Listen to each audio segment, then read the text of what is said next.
Assalamualaikum warahmatullahi wabarakatuh.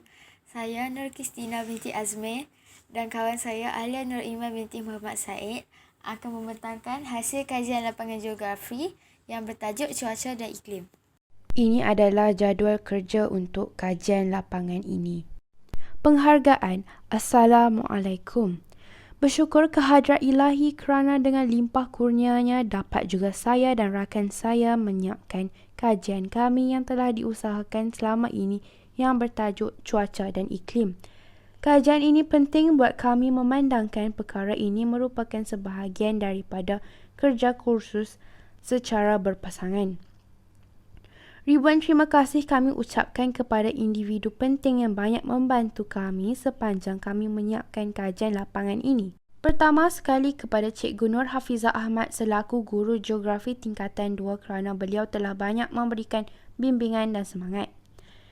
Tidak lupa juga kepada rakan-rakan seperjuangan yang sama-sama berhempas pulas dalam menyempurnakan projek masing-masing. Bantuan kalian dari segi informasi terkini mengenai kajian ini amat kami hargai. Budi kalian yang sanggup meluangkan masa untuk memberikan kami maklumat tidak akan kami lupakan. Akhir sekali, terima kasih kepada pihak-pihak yang telah membantu kami secara langsung atau tidak langsung sepanjang projek kami dijalankan dan dibentangkan. Pendahuluan. Setiap pelajar tingkatan 2 wajib menyiapkan kerja kursus bagi mata pelajaran geografi untuk markah tambahan bagi peperiksaan akhir tahun. Kami telah bersetuju untuk memilih tugasan yang bertajuk cuaca dan iklim. Kami memilih untuk menjalankan kajian cuaca dan iklim di kawasan tempat tinggal iaitu di Taman Sungai Dua Utama Butterworth, Pulau Pinang. Kami memilih Taman Sungai Dua Utama kerana tempat ini merupakan tempat tinggal saya. Lebih mudah untuk menjalankan kajian oleh kerana saya dibesarkan di sini. Saya juga mendapati terdapat perubahan cuaca yang sering berlaku baru-baru ini. Perkara ini membolehkan saya membuat pemerhatian dan kajian yang lebih menyeluruh untuk menyempurnakan tugasan kami ini. Masa yang diberikan kepada semua calon bagi menyiapkan kerja kursus ini bermula dari awal bulan Ogos hingga September iaitu selama 4 minggu. Bagi kami, tempoh yang diberikan bersesuaian untuk kami menyiapkan kerja kursus ini dengan sempurna bagi mencari maklumat dan bahan tentang kawasan kajian. Kami menggunakan minggu pertama untuk mengumpul maklumat kajian, minggu kedua dan ketiga untuk menyiapkan gambar, peta kawasan kajian serta bahan grafik, dan minggu keempat untuk menyiapkan dapatan, rumusan dan keseluruhan kajian kami. Objektif kajian. Saya menjalankan kerja lapangan di Taman Sungai Dua Utama Butterworth, Pulau Pinang bertujuan untuk mengenal pasti jenis dan ciri iklim di Taman Sungai Dua Utama Butterworth, Pulau Pinang, menghuraikan pengaruh cuaca dan iklim terhadap kegiatan manusia di Taman Sungai Dua Utama, menilai kesan kegiatan manusia terhadap cuaca dan iklim di Taman Sungai Dua Utama, merumuskan perubahan cuaca dan iklim di Taman Sungai Dua Utama, untuk menerapkan nilai atau unsur patriotisme dalam dapatan kajian dan dalam diri pelajar. Kawasan kajian yang telah kami pilih ialah Taman Sungai Dua Utama Butterworth, Pulau Pinang. Sungai Dua merupakan sebuah bandar universiti di suburb Glugor, Georgetown di Pulau Pinang, Malaysia. Ia terletak di kawasan timur Bandaraya Georgetown. Bandar yang paling hampir dengan Sungai Dua ialah Glugor. Nama Sungai Dua ini diambil kerana ia terletak di antara dua batang sungai lalu dinamakan sebagai Sungai Dua. Populasi penduduknya berkembang selepas pembukaan USM iaitu University Science Malaysia pada 1969. Tapak asal USM ialah barak tentera British dan berkhidmat sebagai kem pendudukan tentera Jepun semasa Perang Dunia Kedua. Majoriti penduduk awal ialah Cina Hokkien. Kebanyakan penduduk Cina Hokkien kemudian tinggal di kampung dan tahap pendidikan berada di peringkat rendah atau menengah. Ramai yang menggunakan status pendidikan bagi membasmi kemiskinan melanda mereka. Sekolah pertama diasaskan di Sungai Dua ialah Sekolah Keong Ho yang mana ia kemudian dialihkan pada tahun 80-an. Kebanyakan pelajar USM dari luar Pulau Pinang menjana pertumbuhan dan penambahan populasi penduduk di Sungai Dua. Secara terkini, Sungai Dua merupakan sebuah bandar yang sedang dibangunkan dan mempunyai kemudahan infrastruktur yang canggih serta tapak perumahan. Restoran yang beroperasi 24 jam dan kedai runcit serta apartmen banyak tingkat turut bertambah di kawasan ini. Cawangan pusat membeli belah besar iaitu Tesco Extra, lebih dikenali sebagai Makro, dibuka pada 21 Mei 2007 di Sungai Dua sebagai keperluan semasa kepada masyarakat setempat. Restoran makanan segera seperti McDonald's, KFC, Pizza Hut dan Baskin Robbins turut membuka cawangannya di Sungai Dua. Di sini kami sertakan sekali peta kawasan kajian. Kaedah kajian. Yang pertama, pemerhatian. Kami menggunakan kaedah ini untuk memerhati perbezaan persekitaran perumahan di Taman Sungai Dua Utama apabila perubahan cuaca dan iklim berlaku. Melalui kaedah pemerhatian, kami dapat menentukan kawasan kajian dan tempat-tempat yang mengalami perubahan cuaca dan iklim. Selain itu, kaedah rujukan. Kaedah rujukan ini juga banyak membantu kami dalam menyiapkan tugasan ini. Melalui rujukan internet, kami dapat memperoleh maklumat dan data tentang iklim-iklim yang dialami di kawasan kajian yang kami pilih. Melalui rujukan buku-buku teks geografi dan buku-buku rujukan, kami dapat menentukan jenis cuaca yang dialami di kawasan kajian tersebut. Akhir sekali, soal selidik.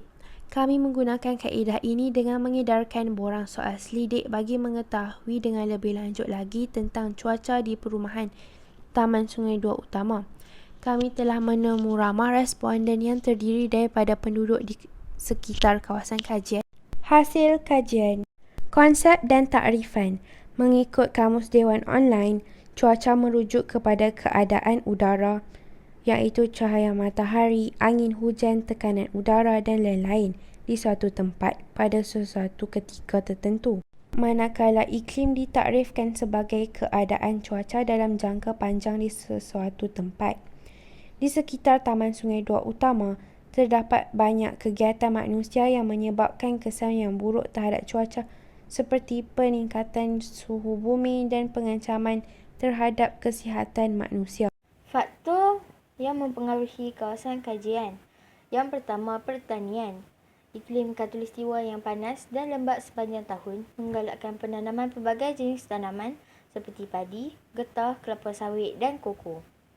Di kawasan tanah tinggi yang mengalami suhu 18 hingga 27 darjah Celsius, sesuai untuk penanaman teh, sayuran dan buah-buahan hawa sederhana.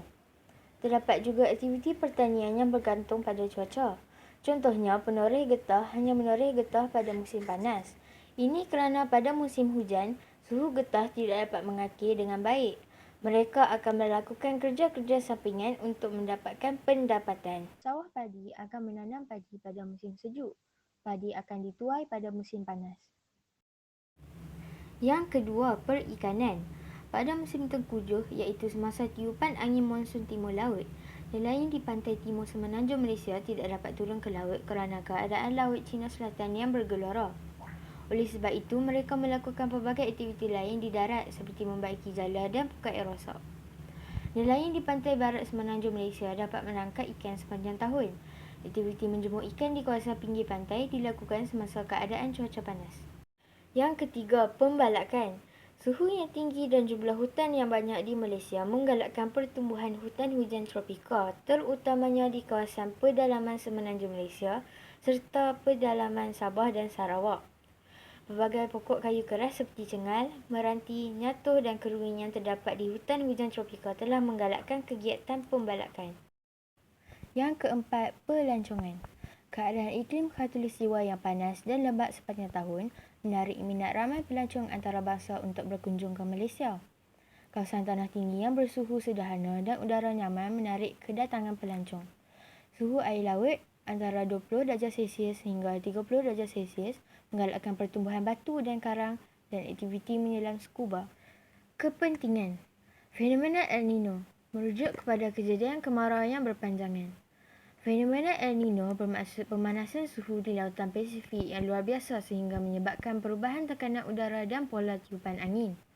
Biasanya, angin timuran bertiup dari timur lautan Pasifik ke barat lautan Pasifik akan membawa hujan yang lebat ke Asia Tenggara, Australia dan Papua Nugini. Semasa El Nino, tiupan angin timuran menjadi lemah disebabkan oleh tekanan udara yang rendah. Jadi, angin timuran digantikan dengan angin baratan yang bertiup ke timur Lautan Pasifik. Hal ini menyebabkan negara di barat Lautan Pasifik mengalami kemarau walaupun sepatutnya hujan lebat. Manakala negara di timuran Lautan Pasifik mengalami hujan lebat walaupun sepatutnya kemarau. Fenomena La Nina merujuk kepada kejadian banjir besar. Fenomena La Nina bermaksud gangguan iklim yang disebabkan oleh penurunan suhu permukaan laut di bahagian tengah dan timur Laut Pasifik. Penurunan suhu lebih rendah daripada biasa dengan kawasan sekitarnya. Fenomena ini mengakibatkan pembentukan awan yang tebal dan hujan yang luar biasa serta kebarangkalian berlakunya banjir besar. Semasa La Nina, biasanya La Nina di Malaysia akan memberi kesan kepada negeri di semenanjung Malaysia, terutamanya ketika monsun timur laut. Keadaan ini meningkatkan jumlah hujan yang turun di kawasan berkenaan dan terus menyebabkan berlakunya keadaan banjir besar. Kesan. Yang pertama, kesan rumah hijau. Kesan rumah hijau merujuk kepada fenomena peningkatan suhu bumi akibat banyak haba yang terperangkap dalam atmosfera bumi. Sebahagian daripada haba akan dipantulkan ke angkasa lepas. Gas rumah hijau penting untuk mengekalkan suhu bumi, tetapi aktiviti manusia telah meningkatkan pelepasan gas-gas ini ke atmosfera. Fenomena kesan rumah hijau menyebabkan peningkatan suhu yang boleh mengakibatkan berlakunya perubahan iklim. Punca peningkatan pelepasan gas rumah hijau ke atmosfera ialah pelupusan sampah, pembakaran sistem pertanian, kegiatan pembalakan, pembakaran hutan dan pembakaran bahan api fosil. Yang kedua, Pulau Haba.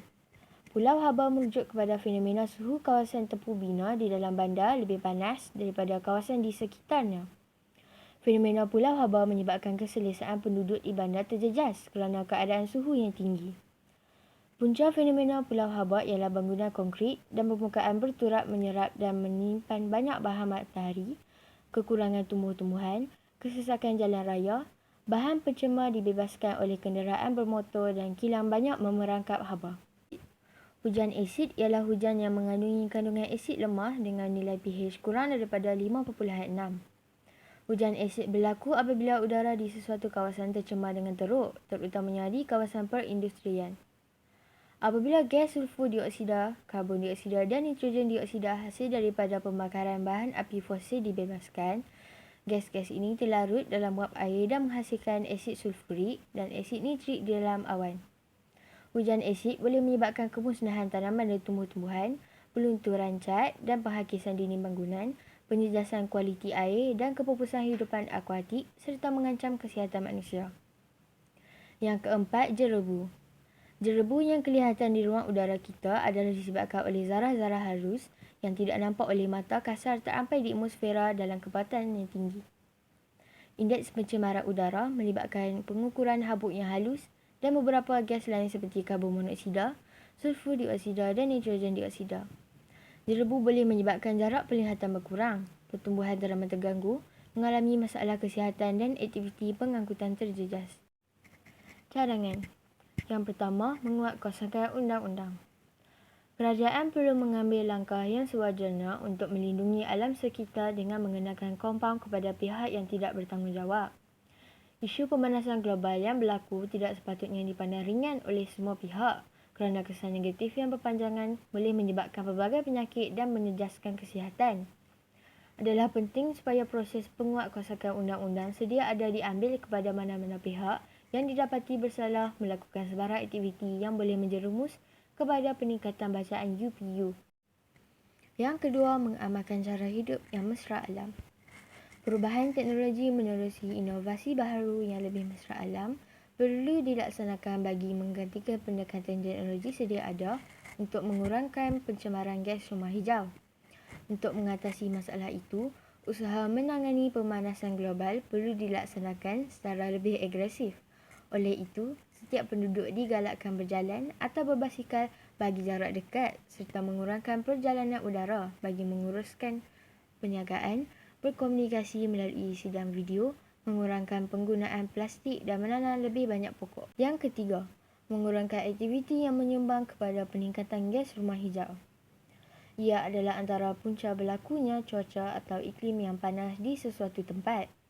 Meningkatnya suhu permukaan bumi akan mengakibatkan perubahan iklim yang sangat ekstrim di bumi, lalu menjejaskan persekitaran hutan dan ekosistem lainnya sehingga mengurangkan kemampuannya menyerap karbon dioksida di atmosfera. Fenomena pemanasan juga akan mengakibatkan meningkatnya suhu air laut sehingga mampu menenggelamkan pulau kecil di negara kepulauan, lalu membawa dampak perubahan yang sangat besar kepada kependudukan manusia. Oleh itu, setiap individu mestilah mengelakkan daripada melakukan aktiviti yang boleh meningkatkan suhu kawasan. Sebagai contoh, mengurangkan pelupusan sampah, pembakaran sektor pertanian, kegiatan pembalakan dan sebagainya. Antara rujukan yang telah kami guna untuk kajian ini adalah buku, laman web, artikel dan orang sumber. Rumusan. Melalui kajian ini, kami telah mengetahui tentang kegiatan manusia yang dijalankan di Taman Sungai Dua Utama, Butterworth, Pulau Pinang. Kajian ini juga memberi kami maklumat tentang pengaruh cuaca dan iklim. Selain itu, kami juga dapat mengenal pasti kesan-kesan kegiatan tersebut terhadap cuaca dan iklim. Kami telah mengalami pengalaman yang amat berguna dalam pembelajaran dengan menggunakan pelbagai kaedah dalam usaha mendapatkan data dan maklumat berkaitan dengan kawasan kajian. Banyak implikasi yang akan terjadi akibat daripada perubahan iklim. Untuk mengatasi krisis ini, kita harus segera mengurangkan pencemaran karbon dan bersiap sedia untuk menghadapi akibat pemanasan global yang sudah kita alami. Lampiran. Lampiran daripada hasil kajian kami adalah borang soal selidik dan juga surat kebenaran penjaga. Itu sahaja dari kami. Sekian, terima kasih.